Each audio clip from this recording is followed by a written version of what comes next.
Actor and director Bhagyaraju గారిని మాట్లాడవలసిందిగా we request you sir, please welcome.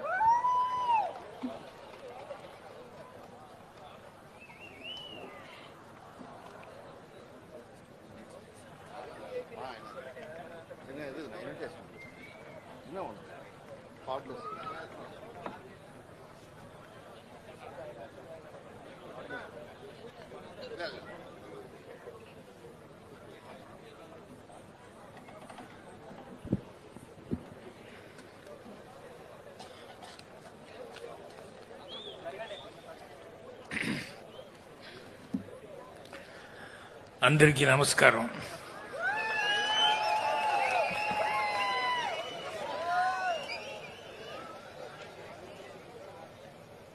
எப்போ தமிழில் தான் மேடைகள் இந்த மாதிரி மேடைகளில் பேசிட்டு இருப்பேன்.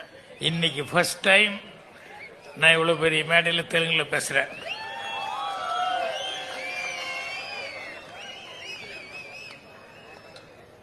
ஸோ மரியாதைக்குரிய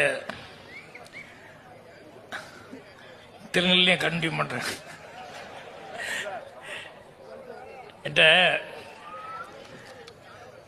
సినిమా కోసం ఇక్కడ వచ్చి చాలా రోజులు అయిపోయింది. సో తమిళనాడులో తమిళ పిక్చరే తీస్తావు కాబట్టి అప్పుడప్పుడు తెలుగు మర్చిపోతుంది. మళ్ళీ కోయంబత్తూరు వెళ్ళేటప్పుడు మాత్రం తెలుగునే మాట్లాడతాను. ఈరోజేమో నాకు తెలుగునే మాట్లాడచ్చాలంటే కమ్మాస్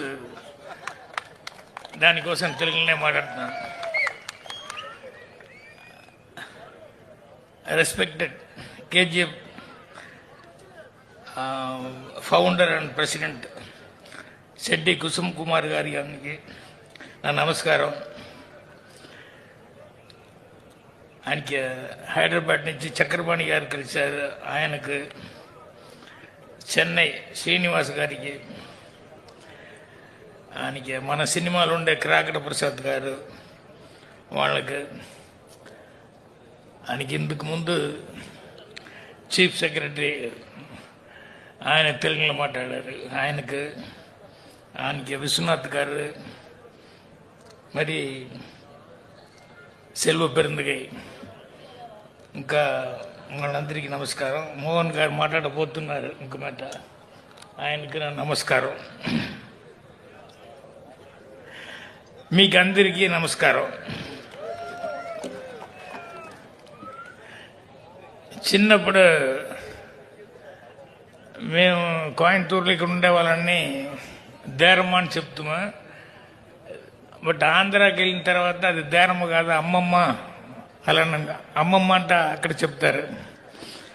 మాకు మా దేరమ్మ నేను చిన్నప్పుడు ఏదైనా నేను మిస్టేక్ చేస్తే, ఏదైనా మిస్టేక్ తప్పు చేస్తే నువ్వని ఓ జాతి కమ్మాడికి లక్షణం.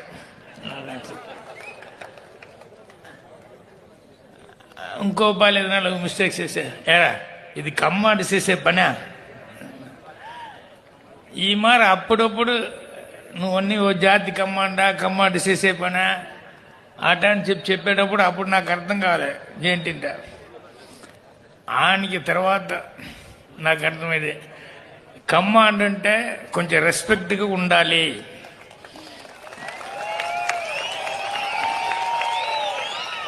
కమ్మ అంటే ఎక్కడైనా మర్యాద కాపాడుకోవాలి.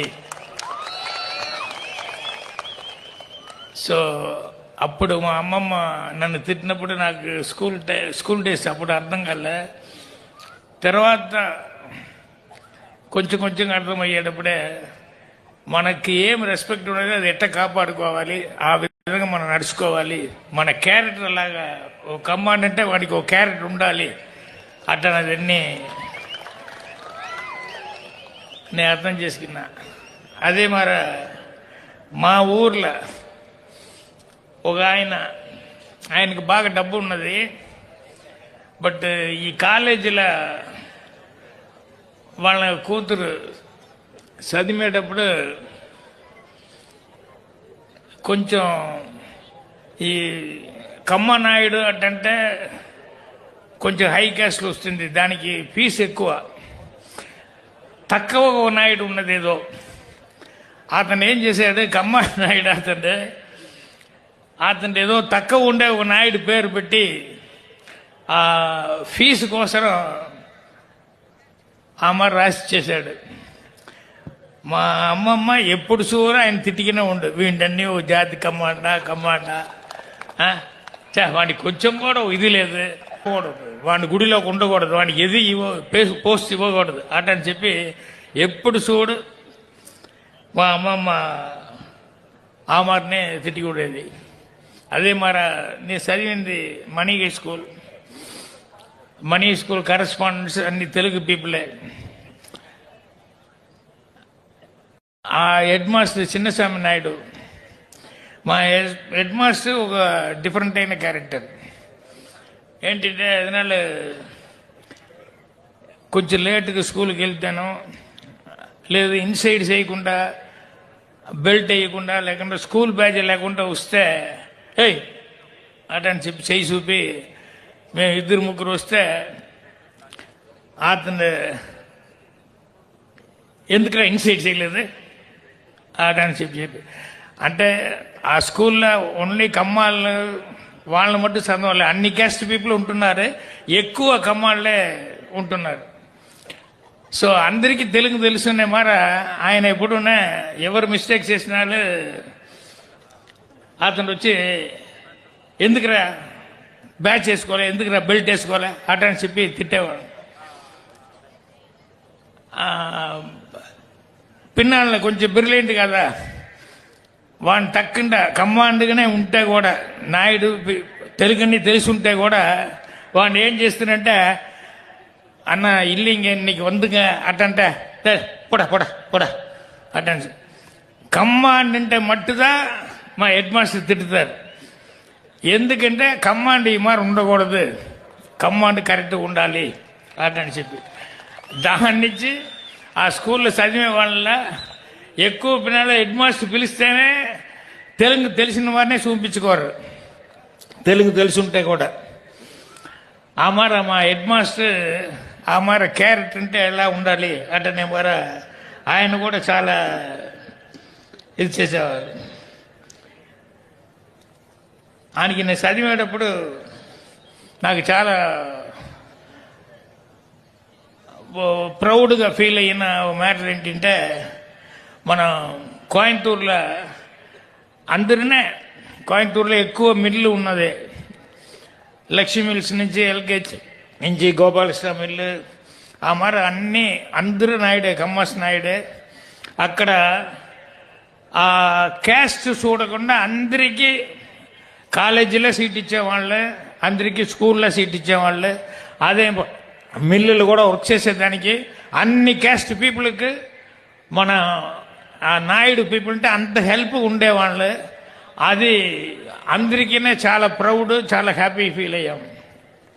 ఆ టైం అప్పుడుదా జీడి నాయుడు గారు అప్పుడు పెద్ద సైంటిస్ట్ అని చెప్పి పేరు తీశారు కదా. ఆ టైం అప్పుడు మాకన్నీ స్కూల్లో చదివాము, మాకన్నీ వండర్ ఆ స్కూల్లో. ఏంటంటే ఆయన ఒక ఎగ్జిబిషన్ కండక్ట్ చేశాడు. ఆ ఎగ్జిబిషన్లో వచ్చి ఆ వెజిటబుల్స్ అన్నీ మామూలు ఇంత సైజు ఉండే ఒక వెజిటబుల్ వచ్చి అది ఎంత ఒక 30% 50% అంత పెద్దగా అది వచ్చే ఫార్మింగ్ వచ్చే ఆయన కనపడ్డారు.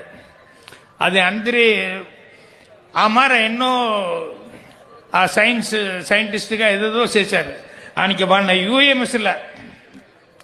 యూఎంఎస్లో వర్క్ చేసే ఆల్ వర్కర్స్ లేబర్స్ కన్నీ ఆ మంత్లీ శాలరీ ఇచ్చేటప్పుడు అతను రేడియో ఫ్రీగా ఇచ్చాడు.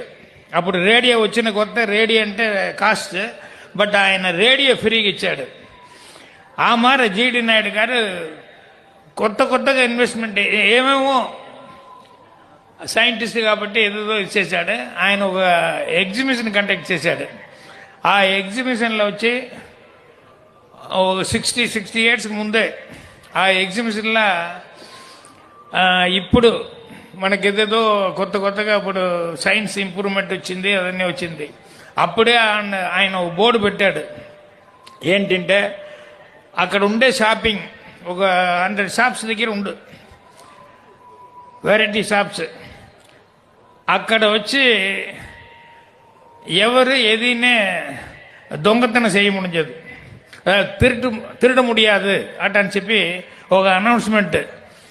இது இந்த எக்ஸிபிஷன்ல யாரும் எதுவும் திருட முடியாது, விட டபுள் பிரைஸ் நான் பணமா கொடுத்துருவேன். ஆனா திருட்டுத்தனம் பண்ணி மாட்டிக்கிட்டீங்கன்னா நான் சொல்ற பனிஷ்மெண்ட்டுக்கு நீங்க ஒத்து வரணும்.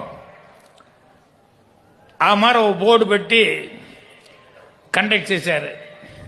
ఒక మనిషి కూడా అక్కడ ఏదైనా తెప్టి చేయి ముడించలేదు. ఏంటంటే ఆ టైంలోనే అతను ఎట్ట టెలివిజన్ కానీ వేరేదో కానీ ఏం ఇచ్చేసాడు తెలియలే, అంత బ్రిలియంట్గా ఆయన ఇచ్చేసాడు. సో ఫస్ట్ మన జీడి నాయుడు అక్కడే ఆయనే బస్ సర్వీస్ అవన్నీ వచ్చింది. అవన్నీ చాలా అప్పుడు పెద్ద ప్రౌడ్గా ఉన్నది. పర్వాలేదు, మన కోయంబత్తూరులో జీడి నాయుడు మనకు అన్ని ఎంత పేరు తీసి పెట్టారు అంటే మరి. అదే మరి నా చెన్నైలో వచ్చిన తర్వాత నేను అన్నీ మర్చిపోయిన పాటలు సినిమాలు ఉంటాయి.